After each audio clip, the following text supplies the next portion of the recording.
السلام علیکم کرکٹ شائقین and welcome to my channel. سابق کپتان یونس خان کا بھی ایک بڑا بیان سامنے آ چکا ہے پاکستان ٹیم کے حوالے سے۔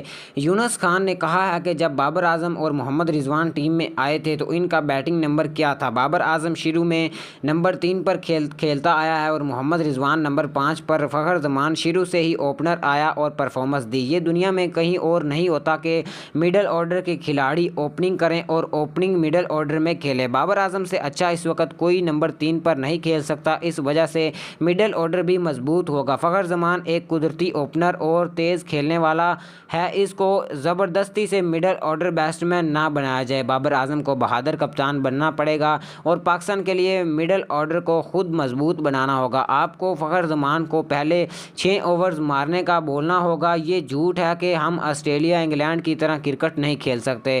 تیز کھیلنا ہی ہم نے شروع سے سیکھا ہے۔ 1996 میں شاہد آفریدی نے 37 بالوں پر سنچری اسکور کی تھی۔ کسی بھی انگلینڈ اور آسٹریلیا ٹیم کے کسی بھی کھلاڑی نے ابھی تک 37 گیندوں پہ سنچری نہیں کی ہے، یہ یونس خان کا کہنا تھا۔